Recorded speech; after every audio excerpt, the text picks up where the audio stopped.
저 첫 언약이 무흠하였더라면 둘째 것을 요구할 일이 없었으려니와 그들의 잘못을 지적하여 말씀하시되 주께서 이르시되 볼지어다 날이 이르느니 내가 이스라엘 집과 유다 집과 더불어 새 언약을 맺으리라. 또 주께서 이르시기를 이 언약은 내가 그들의 멸조의 손을 잡고 애굽 땅에서 인도하여 내던 날에 그들과 맺은 언약과 같지 아니하도다. 그들은 내 언약 안에 머물러 있지 아니하므로 내가 그들을 돌보지 아니하였노라. 또 주께서 이르시되 그날 후에 내가 이스라엘 집과 맺은 언약은 이것이니 내 법을 그들의 생각에 두고 그들의 마음에 이것을 기록하리라. 나는 그들에게 하나님이 되고 그들은 내게 백성이 되리라. 아멘. 오늘 하나님께서는 이스라엘 백성에게 이것은 이제 영적으로는 우리를 말씀하시는 것이죠. 우리에게 새 언약을 맺으신다라고 말씀하십니다. 새 언약을 맺은다라고 하신 걸로 봤을 때 하나님께서는 옛 언약도 맺으셨다는 것을 우리가 알 수 있죠. 우리가 익히 알듯이 옛 언약은 하나님께서 모세와 시내산에서 맺은 언약입니다. 그런데 그 언약을 이제 폐하시고 새 언약을 세우신다는 말씀을 오늘 본문에서 하고 계십니다. 오늘 이 본문은 에레미야서와 에스겔서를 인용한 그런 말씀인데 히브리서 기자가 이것을 기록한 것은 히브리서 기자는 사도 바울로 추측이 됩니다. 사도 바울이 아니다 하더라도 추후 예수님이 오신 후에 기록된 말씀이기 때문에 이 새 언약은 우리들에게 하신 말씀이라고 우리가 확실히 알 수가 있지요. 단순히 에레미야서, 에스겔서에만 기록되었더라면 여러 가지로 해석할 여지가 남아 있지만 히브리서에도 동일한 내용이 기록된 걸로 봐서 이 새 언약은 우리에게 세우신 언약이구나 라고 하는 것을 우리가 알 수가 있습니다. 그렇다고 한다면 이제 이 새 언약이 옛 언약과는 어떻게 다른가 라고 하는 것을 먼저 살펴보도록 하겠습니다. 그 내용은 어디에 나오냐면은 10절에 나오죠. 10절에 보니까 옛 언약과 새 언약이 가장 다른 점이 뭐냐면 옛 언약은 돌 위에 기록하셨죠. 돌판에 기록하셨습니다. 하나님께서 모세에게 통해서 돌판에 기록하셨는데 지금 하나님께서 새 언약은 어디에다가 기록하신다고 하셨나요? 우리의 마음에 기록하신다고 하셨습니다. 그래서 오늘 설교 제목을 이렇게 마음에 기록한 법이라고 정했습니다. 하나님께서 새 언약을 세우시고 그 새 언약을 어디에다가 우리 마음에 새겨 주셨다라고 하는 것이죠. 그런데 하나님께서는 그러면 왜 옛 언약은 폐하시고 새 언약을 세우셨을까요? 그것은 돌 위에 기록된 그 옛 언약을 이스라엘 백성들이 제대로 순종하지 못했기 때문입니다. 옛 언약은 조건적 관계라고 할 수가 있습니다. 이스라엘 백성들이 하나님의 말씀을 받고 은혜를 받은 것이죠. 그리고 그 말씀을 순종했을 때 하나님께서 그 언약을 이어가시는 그런 관계였는데 이스라엘 백성들이 그 하나님의 말씀에 순종하지 않고 언약을 파기했기 때문에 하나님께서도 그 언약을 지키실 수가 없었던 것이지요.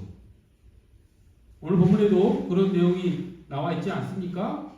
어디에 나와 있습니까? 7절, 8절, 9절에 나와 있지요. 그 9절에 보니까 뒷부분에 이렇게 나오고 있습니다. 그들은 내 언약 안에 머물러 있지 아니하므로 내가 그들을 돌보지 아니하였느니라 라고 말씀하고 계십니다. 즉 옛 언약은 이스라엘 백성들의 언약 파기에 의해서 이제 폐기된 것이고 이제 새로운 언약을 맺으시는데 이 새로운 언약은 옛 언약과는 다른 방식으로 그래서 절대로 폐기되어질 수 없는 그런 새로운 방식으로 하나님께서 세우셨다라고 하는 것인데 그것이 마음 안에 그 계약 내용을 기록하셨다라고 하는 것이 새로운 점이지요. 그러면 우리가 우리 마음에 하나님의 법이 기록되었다라고 하는 것을 어떻게 이해해야 되겠습니까? 이것은 단순히 우리가 하나님의 법을 마음에 담아서 그것을 순종해 나가는 마음을 다해서 거짓이 없이 순종해 나가는 그런 것을 의미한다 라고 하나님께서 비유적으로 말씀하신 것이다 라고 설명할 수도 있습니다. 맞습니다. 그렇게 해석을 할 수도 있죠. 맞는 말입니다. 하지만 그보다는 더 깊은 의미가 이제 새겨져 있다는 것을 오늘 우리가 이 시간 알기를 원합니다. 단순히 마음에 하나님의 말씀을 기록하시겠다라고 하는 것은 우리가 하나님의 법을 전심으로 받아들여서 그것을 전적으로 우리가 실천해 나감으로써 하나님의 순종하는 백성이 된다라고 하는 의미도 있지만 그보다 더 깊은 의미도 있다라고 하는 것. 그럼 먼저 이렇게 생각해 봅시다. 마음에 기록한다라고 하는 것이 그건 단순히 비유적인 표현을 넘어서는 뭔가가 있다라고 한다면 하나님께서는 과연 마음에 하나님의 법을 어떤 방법으로 기록하셨을까요? 하나님께서 기록하신 방법이 무엇이겠습니까? 그것은 이제 에스겔서 36장에 나와 있죠. 에스겔서 오늘 주보에도 보면 에스겔서 36장을 인용해 놨는데 거기에 보면 이런 말이 있죠. 제가 에스겔서 36장 26절에서 27절을 봉독해 드리겠습니다. 어떻게 하나님께서 마음의 법을 우리 마음판 안에 기록하시는지 에스겔서 36장 26에서 17절입니다. 너희에게 새로운 마음을 주고 너희에게 새로운 영을 넣어주며 너희 몸에서 돌같이 굳은 마음을 없애고 살갗처럼 부드러운 마음을 주며 너희 속에 내 영을 두어 너희가 나의 모든 율례대로 행동하게 하겠다. 그러면 너희가 내 모든 규례를 지키고 실천할 것이다. 자, 어떻게 기록하셨습니까? 하나님의 영을 통해서 우리 마음속에 기록하신다라고 말씀하셨죠. 그렇게 기록하셨기 때문에 우리가 하나님의 모든 율례대로 행동한다라고 할 것이다라고 말씀하신 것입니다. 성령님을 통해서 우리 마음속에 기록된 그 말씀을 우리가 성령님의 인도함을 받아 그 율례를 지키고 실천할 것이라고 주님께서 하나님께서 지금 말씀하셨습니다. 자, 첫 번째 질문이 무엇이었습니까? 하나님께서 우리 마음 안에 하나님의 법을 기록해 주신다고 하였는데 그 기록하는 방식이 무엇이었습니까? 성령님을 통해서 우리에게 기록하셨다라고 하는 것. 그것이 첫 번째 질문에 대한 대답이었습니다. 그러니까 하나님께서는 다양한 방법으로 우리를 하나님 백성 만드시고 하나님 자녀 만드시고자 하였는데 첫 번째 방법은 무엇이었습니까? 아담과 하와였지요. 그래서 아담과 하와는 이제 하나님과 에덴 동산에서 하나님의 백성으로서 자녀로서 행복하게 살아갔지요. 근데 그들에게 부족한 건 무엇이었습니까? 그들에게는 유혹에 이길 만한 힘이 없었죠. 그래서 사탄이 유혹하자마자 넘어가 버리고 타락해 버리지 않았습니까? 그래서 하나님께서 택하신 두 번째 방법이 무엇입니까? 한 사람을 택하신 것이죠. 아브라함을 택하시고 그를 통해서 그의 씨를 통해서 하나님의 백성들을 세우시겠다라고 하는 방법을 하나님께서 사용하셨죠. 그때는 주로 하나님께서는 직접 나섰습니다. 하나님께서 직접 말씀하시고 모세에게 또 선지자들에게 말씀하시면서 그때는 성부하자 하나님의 시대였죠. 그런데 오늘 본문에서 나와 있듯이 그 방법이 성공하지 못했죠. 이스라엘 백성들이 하나님의 말씀을 순종하지 않았기 때문입니다. 그래서 그 계약은 파기가 되고 하나님께서 그 이스라엘 아브라함 후손들에게 하나님 백성 삼으시려고 하는 그 방법은 실패해버리고 옛 언약은 폐기되어 버렸죠. 그래서 하나님께서 지금 오늘 본문에서 같이 새 언약을 세우시기 위해서 이제 두 번째 방법, 그것이 무엇입니까? 하나님이 사람이 되신 것이죠. 하나님이 사람이 되셔서 이 땅에 오셔가지고 이제 새로운 시대를 여신 것입니다. 그렇게 해서 예수님께서 이 땅에 오셨죠. 2000년 전에 오셔서 짧은 생애를 마치시고 지금 하늘에 계십니다. 그리고 나서 하나님께서는 하나님이 사람이 되셔서 이 땅에 오신 다음에 우리는 그 시대를 살지 못했죠. 그 다음 방법이 또 있습니다. 우리로 정말 확실하게 하나님 백성 삼으시고자 하나님께서 마련하신 세 번째 방법이 무엇이냐면 하나님의 영을, 즉 하나님의 마음을 우리 마음속에 불어 넣어주시는 방법, 이 세 번째 방법이라고 할 수가 있죠. 하나님께서는 성부 하나님 시대에 있는 하나님께서 친히 말씀하시고 이제 모세와 같은 선지자를 통해서 말씀하신 것이죠.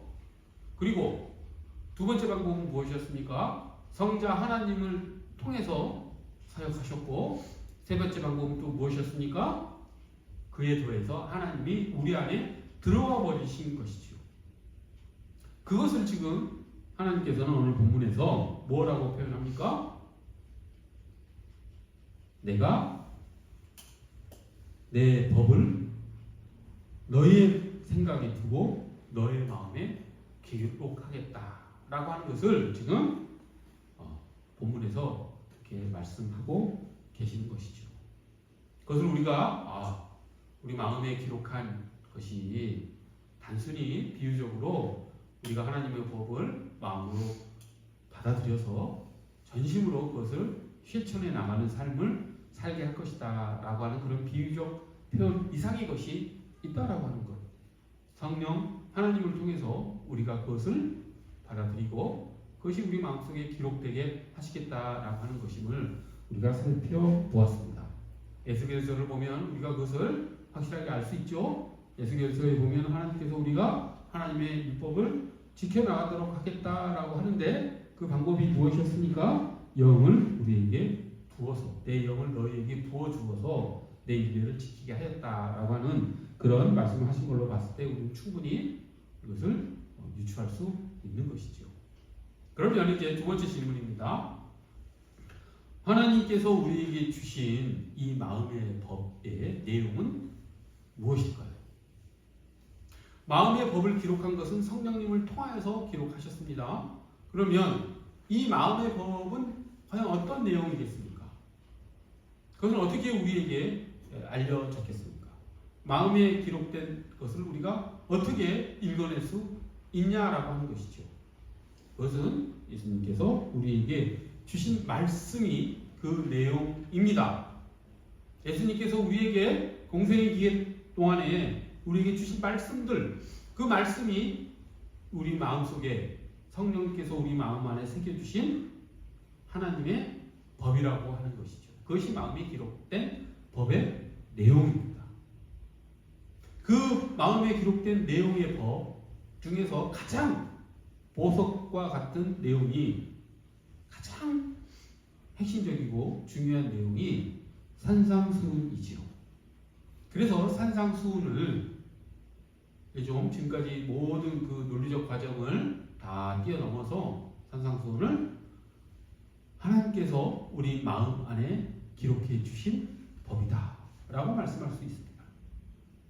그것은 산상수훈의 내용을 들여다봐도 우리가 동의할 수밖에 없는데 그것은 왜 그러냐면 이제 옛 언약과 새 언약의 관점에서 옛 언약은 돌판에 기록된 것이었지만 새 언약은 마음에 기록한 것이라고 했지요. 그럼 어떻게 산상수훈이 마음에 기록된 것이냐라고 또 우리가 알 수가 있냐면 이런 것입니다. 이스라엘 백성들이 돌판에 기록된 옛 언약을 실천하지 못한 이유는 그렇게 외향적으로 기록된 돌 위에 기록된 그 하나님의 말씀을 자신의 마음으로 적극적으로 받아들이지 못하고 자기 마음 안에 새기지 못하고 그것을 행동으로 진심으로 옮기지 못해서 계약을 파기한 것이죠. 그렇기 때문에 하나님께서는 이제 새로운 마음의 법을 우리에게 주셨는데 그 마음의 법은 옛 언약과 어떻게 다르냐면 우리가 산상수훈을 조금만 읽어봐도 알 수가 있죠. 왜 산상수훈이 마음에 기록한 법인지를. 즉 옛 언약은 살인하지 말라라고 행위만을 기록합니다. 그런데 새 언약 산상수훈에서는 예수님께서 어떻게 말씀하십니까? 단순히 살인하지 말라라고 하는 행위적 규범만이 아니라 그 살인을 촉발시키는 우리 안에 있는 분노까지도 우리가 제해내야 된다. 그것까지도 제거해야 된다. 그것까지도 우리가 가져서는 안 된다는 말씀을 주셨죠. 어떻게 말씀하셨습니까? 형제에게 분노하는 자마다 심판받을 것이라고 말씀하셨죠. 또 단순히 옛 언약에서는 간음하지 말라라고 말씀하셨죠. 그것은 무슨 행위만 하면 안 되죠. 행위만 하면 안 하면 지킬 수 있는 그런 법이었습니다. 근데 예수님께서 어떻게 말씀하셨습니까? 음욕을 품고 이성을 바라보면 그것은 가능한 것이라고 말씀하셨죠. 그러니까 마음으로도 우리는 죄를 범해서는 안 된다라고 주님께서 산상수훈에서 말씀하신 것입니다. 산상수훈은 이처럼 옛 언약, 모세가 준 율법과 다른 점은 옛 언약은 형식적, 외향적, 그 다음에 실천적, 그런 행위적, 그런 율법이 성격이 강했습니다. 물론 하나님께서는 그런 의미로만 주신 것은 아니지만 이스라엘 백성들은 그렇게 받아들인 것이죠. 근데 예수님께서는 그렇게 살았던 이스라엘 백성들이 실패한 것을 보시고 지금 법이라고 하는 것은 하나님의 법이라고 하는 것은 실천적, 행동적, 요양적, 그런 형식적, 준법 그런 준수도 중요하지만 더 중요한 것은 우리가 마음으로 그것을 받아들이고 그것을 실천해 나가는 것이다. 그것을 마음속에 기록하는 것이 더 중요하다고 말씀하시면서 그런 산상수훈의 말씀을 주실 것이죠. 산상수훈의 말씀을 한번 천천히 읽어보십시오. 5장에서 7장 마태복음 거기를 보면은 이 마음으로 지킬 수 있는 법이라는 것이 확연하게 느껴질 것입니다. 기도도 하나님께서는 어떻게 하라고 하십니까? 위선자들은 기도를 길거리 모퉁이에서 사람들에게 눈에 잘 띄도록 하는 곳에서 큰 소리를 내고 남들에게 잘 보이도록 기도한다라고 합니다. 금식을 할 때도 나는 지금 금식하고 있다는 걸 사람들에게 알리면서 하고 구제를 할 때도 자선행위를 할 때도 사람들에게 알리면서 하게 했었지요. 하지만 예수님은 어떻게 말씀하셨습니까? 오른손이 하는 일을 왼손이 모르게 해라. 기도할 때는 골방에 들어가서 해라. 금식을 할 때는 얼굴에 화장을 해라. 세수를 해서 더 깨끗하게 해라. 남들이 금식하는 것을 모르게 해라. 은밀히 보시는 하나님께서 보시고 그것을 보상하게 하라. 너희들이 그것을 세상에 알게 하고 사람들에게 잘 보이려고 그런 일을 하는 것은 이미 세상에서 다 보상을 받은 것이다. 하나님께서 그것을 보상해 주시지 않으신다. 우리가 하나님께 보답받을 수 있는 것은 어떤 것이다?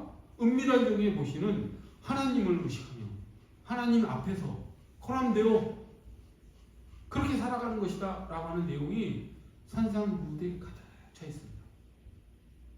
진정 산상수훈은 우리 마음속에 기록된 법이지요. 우리가 그것을 마음에 기록하지 않으면 지킬 수 없는 법입니다. 단순히 사람들이 보면 지킬 수 있는 법이 아닙니다. 우리가 알고 내가 알고 하나님이 아니 아는 그런 것이기 산상수훈입니다. 산상수훈이라고 하는 것이죠.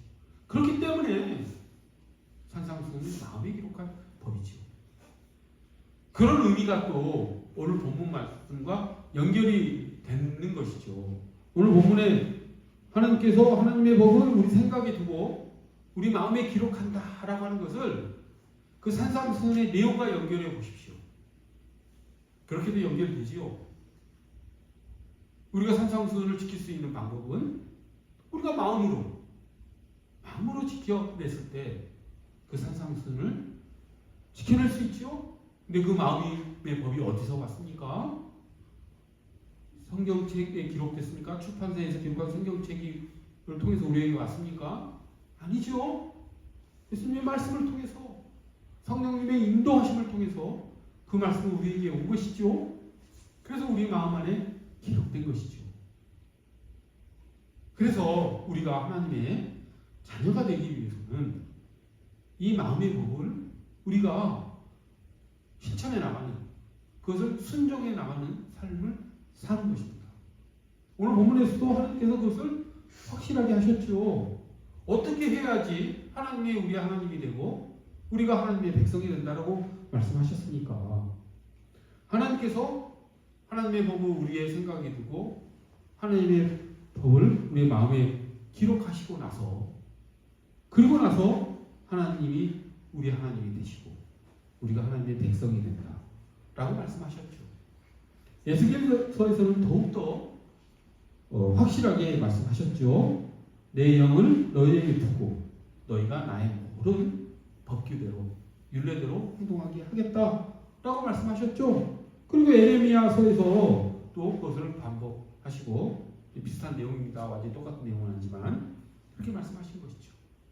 그러니까 하나님께서는 이제 첫 번째, 두 번째 질문을 우리가 다시 되새겨보고, 그러면 과연 그 마음의 법을 어떻게 지킬 것인가 라고 하는 결론으로 우리가 들어가 보도록 하겠습니다.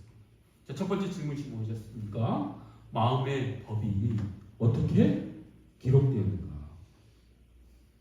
하나님께서 마음의 법을 기록한 방법이 무엇이었는가? 그것은 성령님을 통해서였다라고 하는 것. 에스겔서를 통해서 우리가 확인해 봤죠. 그 다음에 두 번째, 그러면 마음에 기록한 그 법은 무엇인가? 그것은 예수님의 말씀, 특별히 산상수훈이라고 말씀했습니다. 그래서 산상수훈의 진정 마음의 법이다라고 우리가 확인했습니다.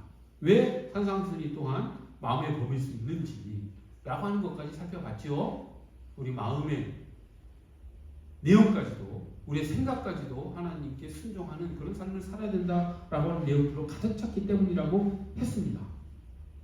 그래서 이제 이 마음의 법을 실천하는 방법, 그것이 무엇인지라고 하는 것이 이제 오늘 말씀의 결론입니다. 그렇다면 우리가 이 마음의 법을 과연 지키며 살 수 있을까요? 불가능하죠. 우리가 이스라엘 백성보다도 더 훌륭한, 더 뛰어난 백성이기 때문에 우리는 하나님의 법을 지키어서 하나님과 새로운 언약 관계에 성공하고 하나님의 백성이 되는 그런 길을 가는 것일까요? 전혀 아닙니다. 이스라엘 백성과 하나님과 언약을 파괴했던 이스라엘 백성과 우리는 전혀 다를 바 없습니다. 우리도 하나님의 법을 지킬 수 있는 능력이 없습니다. 힘이 없습니다.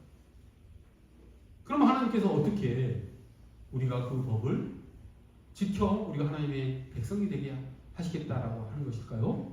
그것은 성령님, 그러니까 성령님을 통해서 마음의 법을 기록하신 것이 우리가 하나님의 법을 지킬 수 있는 또한 열쇠라고 하는 것이죠. 성령님의 인도하심으로 우리는 그 마음의 법을 지킬 수 있습니다. 성령님의 음성을 듣는 것이죠. 성령님의 음성을 듣고 우리가 순종하는 것이 마음의 법을 따르는 것입니다. 여러분 이미 성령님의 음성을 듣고 지금까지 신앙생활 해오지 않았습니까? 그렇게 성령님의 음성을 듣고 신앙생활 해 나가는 것이 우리가 하나님의 법을 지킬 수 있는 유일한 길이라는 것이죠. 다른 방법은 없습니다. 오직 성령님의 인도를 통해서만, 그리고 예수 그리스도의 도움을 통해서만 우리가 마음의 법을 지킬 수 있습니다. 그래서 가능하게 한 것이 우리의 믿음이겠죠, 당연히. 자, 그런데 우리가 이제 이 방법을 알았는데 우리가 지금까지 성령님의 음성을 듣고 마음의 법을 따라 하나님의 백성으로서의 삶을 사는 기독교인으로 그리스도인으로 살아왔는데 얼마나 그렇습니까? 한 100번의 경험이 있다고 한다면 그 중에 얼마나 성공했습니까? 실패한 적이 많지요? 성령의 음성을 듣지 못할 때도 있고 성령님의 음성을 들었을 때도 그것을 불순종했을 때도 있습니다. 이건 어떻게 하시겠습니까? 그것을 사도 바울은 어떻게 표현을 했냐면 겉사람과 속사람의 갈등 관계로 파악을 했습니다. 즉 우리가 그 마음의 법을 전적으로 듣고 성령님의 인도하심을 따라 살아가는 사람을 속사람이라고 표현한 것이고 그렇지 못한 사람은 겉사람이라고 표현을 했죠. 고린도후서에 보면 그런 말이 나오죠. 그래서 우리의 신앙생활은 이 속사람과 겉사람 사이에 갈등 관계 속에서 행해져 나가는 것이다 라고 할 수 있습니다. 이것이 주님을 다시 만나는 그때까지 계속될 것입니다. 우리는 계속해서 싸워 나가야 하는 것이 우리의 신앙생활이라고 하는 것이죠. 우리가 이 속사람으로서의 정체성을 가지고 삶을 살아가는 그런 삶을 살기 위해서는 겉사람의 모습을 벗어버려야 되는데 그러지 못하는 이유가 우리가 성령님의 음성을 제대로 듣지 못하고 들었다 할지라도 그것을 순종하지 않기 때문이죠. 그러기 위해서 우리가 어떻게 해야 되겠습니까? 주님께서 말씀해 주셨죠. 우리가 성령님의 음성을 듣는 방법을 주님께서 말씀해 주셨습니다. 우리가 속사람의 정체성을 가지고 살아갈 수 있는 방법, 그걸 주님께서 어떻게 말씀하셨냐면 마태복음과 마가복음에서 말씀하셨죠. 너희가 나를 따르려거든 자기를 부인하고 자기 십자가를 지고 나를 따르라고 말씀하셨습니다. 즉 우리가 성령님의 음성을 듣는 방법은 자기를 부인하는 것이죠. 우리가 성령님의 음성을 듣지 못하는 이유는 내 음성이, 내 소리가, 내 목소리가 너무 크기 때문입니다. 그게 자기 부인의 의미인 것이죠. 예수님께서 나를 따르려거든 자기를 부인하라고 말씀하신 것은 성령님의 음성을 들어 예수님의 삶을 따라가기 위해서는 자기 음성을 제하고 성령님의 음성을 들으라는 말씀인 것이지요. 그렇게 살아가는 것이 그리스도인의 삶이라고 하는 것이죠. 그래서 끊임없이 우리는 그 속사람의 삶을 살기 위해서 애쓰며 살아가는 것, 그것이 우리 그리스도인의 삶의 모습이라고 하는 것이죠. 성공하든 실패하든 우리의 삶의 목적은 거기에 있어야 되는 것이죠. 예수님을 닮아가는 삶, 예수님이 우리에게 주신 말씀에 순종하는 삶, 산상수훈을 우리 마음속에 전적으로 동의하고 그것을 우리의 삶으로 이뤄내는 삶, 그것이 하나님께서 우리에게 요구하는 것이죠. 그것을 바라고 그것을 열망하며 사는 삶, 그것이 우리 그리스도인의 삶인 것입니다. 그것을 예수께서는 어떻게 말씀하셨냐면 역시 산상복음에서 그렇게 사는 삶을 어떻게 얘기하시냐면 의에 줄이고 목마른 자의 삶이라고 말씀하셨죠. 팔복의 네 번째에 나오는 사람의 모습이죠.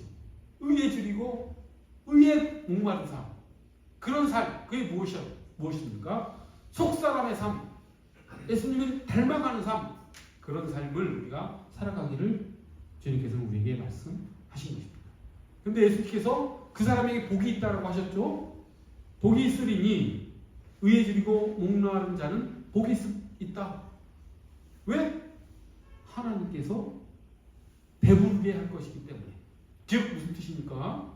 우리의 의의를 채워주겠다는 뜻이죠. 우리의 힘과 우리의 능력이 아닌 예수님의 힘과 능력으로, 성령님의 힘과 능력으로, 그리고 우리의 믿음으로 우리가 그 의의를 단순히 이제 이 땅에서는 그 의의를 목말라하고 그 의의를 배고파하는 삶에서 결국 우리가 다시 하나님을 만날 때는 그 의의가 충족되고 그 의의에 대한 배부름이 채워지고 그 의의에 대한 갈증이 해소되는 그런 상태로 우리를 하나님께서 만드실 것이기 때문에 우리는 복이 있는 것이라고 주님께서 산상수훈 5장 8복에서 말씀하신 것입니다. 이제 말씀을 정리하죠. 자, 하나님께서 오늘 본문에서 우리 마음속에 하나님의 법을 기록하시겠다고 했습니다. 어떻게? 성령님을 통해서. 그 내용은 무엇이었습니까? 산상수훈이 가장 핵심이었죠. 그럼 어떻게 지키게 한다? 역시 성령님을 통해서. 성령님의 음성을 통해서. 그 음성을 우리가 잘 듣기 위해서 어떻게 해야 합니까? 나의 목소리를 죽여야 되죠. 자기 부인해야 되지요. 그래야지만이 성령님의 음성을 더 잘 듣게 되고 성령님의 인도하심에 따른 삶을 살 수 있는 것이고 하나님의 백성, 하나님의 자녀로서의 삶을 살아갈 수 있는 것입니다. 그렇게 살아나가는 우리 모두가 되기를 간절히 소원합니다. 기도하겠습니다. 거룩하고 자비로우신 하나님 아버지, 하나님께서 우리와 새 언약을 세우시고 우리 마음 안에 하나님의 법을 새겨 주셨습니다. 하나님 그 마음의 법을 저희가 순종하며 하나님의 백성으로서의 삶을 살아가도록 성령님을 우리에게 보내주셨으니 하나님 그 성령님의 음성에 순종하며 나아가는 우리가 되도록 하나님 저희를 이끌어 주시옵소서. 감사드리며 예수 그리스도 이름 받들어 기도